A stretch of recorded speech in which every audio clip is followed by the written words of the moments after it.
আমাদের যারা citizen journalist, আমাদের যারা মাল্টিমিডিয়া জার্নালিস্ট, আমাদের যারা একদম মেহনতি জনতার সাথে দাঁড়িয়ে থেকে যারা জার্নালিজম করছে, আমরা তো এসি রুমে ছিলাম, হয়তো এমন কিছু ডিসিশনে আমরা জড়িত ছিলাম যে জন্য আমার নামটা আসে বা আমার কলিগদের নাম আসে, কিন্তু যারা ওই দাঁড়ায় থেকে প্রতিদিন যাত্রাবাড়িতে, রামপুরাতে, ইয়েতে নাহিদকে যারা ফলো করছেন, লিডারদেরকে যারা ফলো করছেন, যারা কাদেরের থেকে স্লিপ এনে আমাদেরকে দিচ্ছেন, চিন্তাই করা যায় না মানে কি অবিশ্বাস্য সাহস আমাদের সবার মধ্যে ভর করেছিল।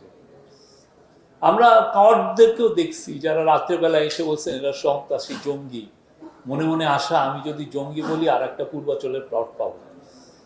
একজন দেখেন সারাদিন ওই যে পূর্বাচলের একটা প্লট পাইছিলেন, ওইটা 7.5 কোটি টাকায় বিক্রি করে সারাদিন টিভিতে যে গল্প বলেন। নগদ নিয়ে এলো হার না মানা হার অফার। সর্বনিম্ন 10,000 টাকা রেমিটেন্স নগদে পাঠালে থাকছে স্বর্ণের হার জেতার সুযোগ। তো ওই জার্নালিজম তো ইয়াং ছেলেরা করে নাই, তারা মাঠে ছিল, তারা দাঁড়ায় থেকে ফুটেজ নিচ্ছে, তার মোবাইলকে যুদ্ধের একটা সবচাইতে সর্বোৎকৃষ্ট সে উইপেন বানিয়েছে এবং সে এখন দেখেন পুরো জুলাই, আমি জুলাইকে নিয়ে কোনো ভয় পাই না, কোটি কোটি ফুটেজ, একটা দুইটা নাকি, কার কাছে ফুটেজ নাই? সিটিজেন জার্নালিস্টের কাছে আছে, কার কাছে নাই? আমি আপনি আসলে আমরা পুরো যারা আমরা ইস্টাবলিশ মিডিয়াতে ছিলাম আমরা একটু নগণ্য মানুষ, আমাদের তেমন আমরা বলি হ্যাঁ ইন্টারনেটের সময় হইছে, কিন্তু যারা কালেক্ট করছে নিউজ, একদমই এই যে আর্মি অফ রিপোর্টার্স, এদের যে মানে এই বিদেশে একটা আছে যে মানে এটা মাউসোলিয়াম অফ আননোন সোলজার, মানে এই যে জুলাইয়ের পুরো সবাইকে যদি একটা মাউসোলিয়াম অফ আননোন জার্নালিস্ট এমনি দাঁড়ায় থেকে এই ফুটেজগুলো নিচ্ছে।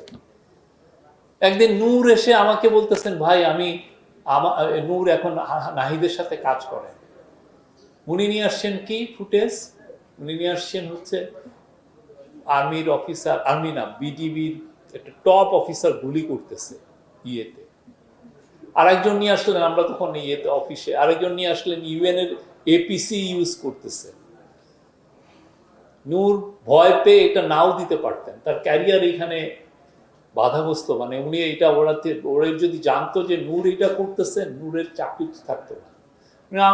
আমরা আল জাজিরা এদের সবাইকে দিয়ে এটা বাইরে পাঠিয়ে দিচ্ছি।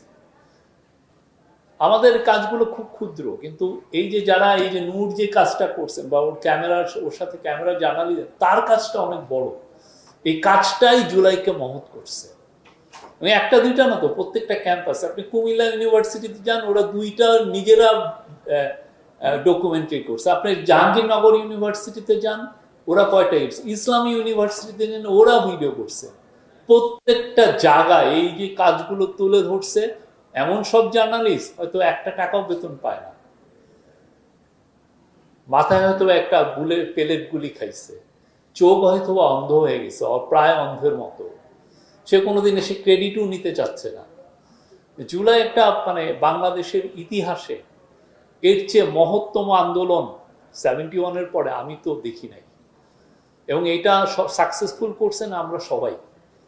আমি আপনি লিজেন্ড বাজে কথা, সবচেয়ে বড় যে কাজটা করছেন, যারা একদম পুলিশের সামনে দাঁড়িয়ে থেকে তার ছোট একটা মোবাইল, খুব হাই রেজুলেশনের ভিডিও হয় না, সেটা নিয়ে যারা এই ভিডিওগুলো নিচ্ছে, পুলিশের ইয়ের সামনে হাসপাতালগুলোর মধ্যে ঢুকে গেছেন আননোন হিসেবে, থরে থরে লাশ তারা নিছেন, আবার ওইখানে দাঁড়িয়ে থেকে রক্তও দিচ্ছেন।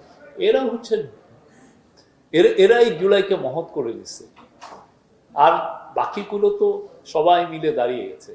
আর যারা সত্যিকার অর্থে জুলাইয়ের এগেনস্টে ছিলেন, তারা এখনো আছেন, হিস্ট্রি তাদেরকে ইরিলিভেন্ট করে দিচ্ছে। আমরা তাদেরকে নিয়ে মানে তাদেরকে মানে একদম সিম্প্যাথি চোখে দেখা ছাড়া আর নাই, দে হ্যাভ লস্ট ইট।